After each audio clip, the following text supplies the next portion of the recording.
Hello there, YouTube. I am Jax Colon. I'm going to revisit Anarchy here. I know, shocking, right? This was supposed to be my primary topic of videos, I guess, but seem to have gotten caught up in the religious fervor recently. Because yes, I am a YouTube atheist as well as a YouTube anarchist.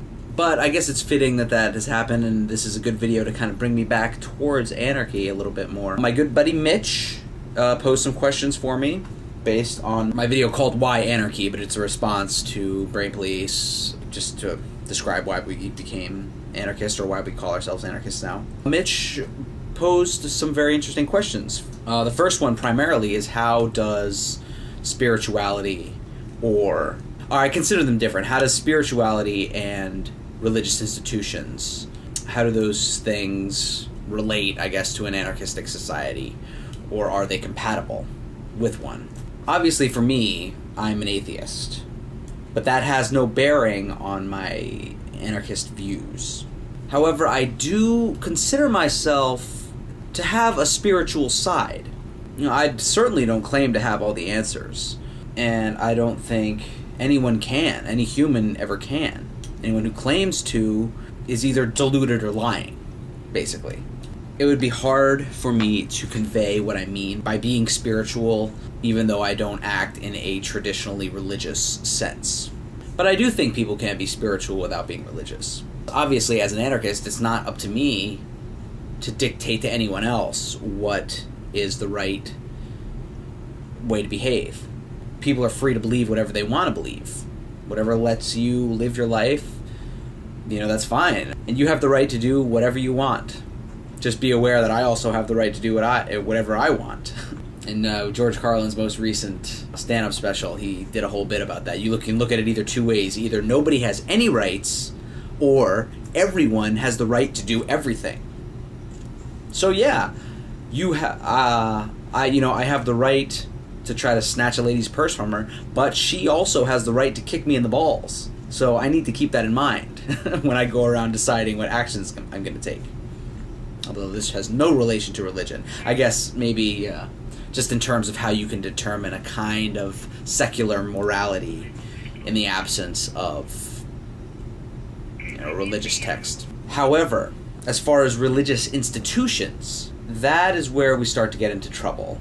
It would be a very fine line between people who share a similar viewpoint meeting together to discuss their ideas, and a religious institution, which is a group of people who dictate to everyone else who claims to follow that viewpoint, you know, how they need to live their life, what they need to do, how often they should donate their money to this institution, what other institutions these people should make their enemies, things like this. And this is how religion acts like the state, by dictating to people how they should act, what are correct ways to act, based on their interpretation of whatever, you know, your holy text is, or whatever the holy doctrine comes from.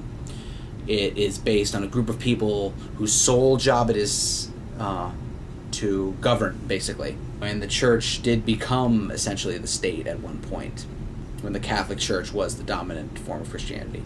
And there's all kinds of other theocracies around the world too. So there's the fine line. I mean, in an anarchistic society, you know, there's nothing forbidding people with common interests from meeting together in a collective group if they all have the same ideas and they want to discuss them.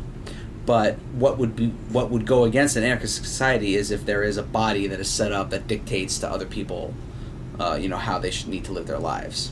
So personally, on a personal level, I don't think religious institutions are compatible with anarchy, because it will inevitably lead to oppression of the many by the few, which is the essence of what an anarchist should be against.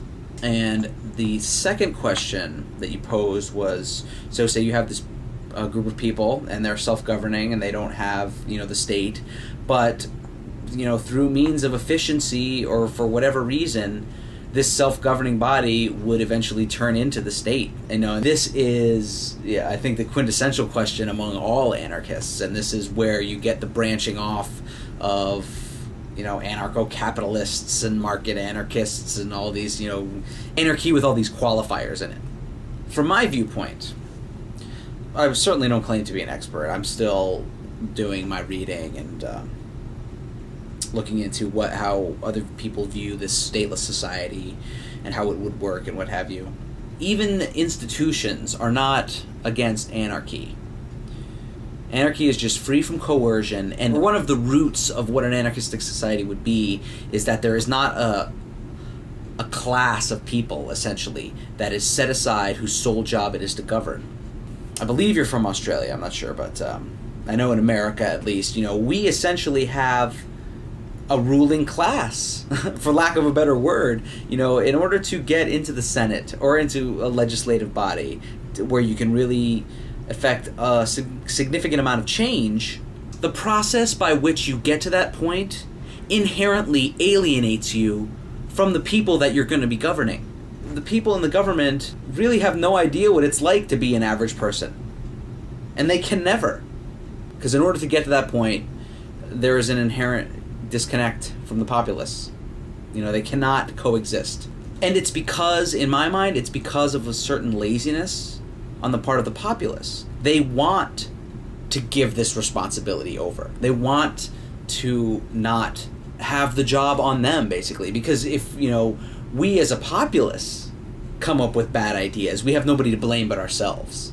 But the way our system is now, the way our government system is now, if things are screwed up, we can always just blame the government. It's like, well, they're the ones who are making these crazy laws, and they're the ones who are, running our budget inefficiently, so we have a deficit.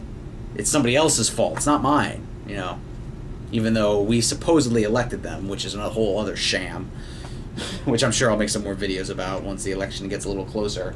You can still have what would be called a government institution, as long as the only way I could assume is people would have to take turns filling in these positions. So by means of efficiency, you have one person making a decision, but it's rotated out frequently, and what it would really require is active participation from the populace. People need to be actively informed as to what is going on and actively involved in the decision-making process.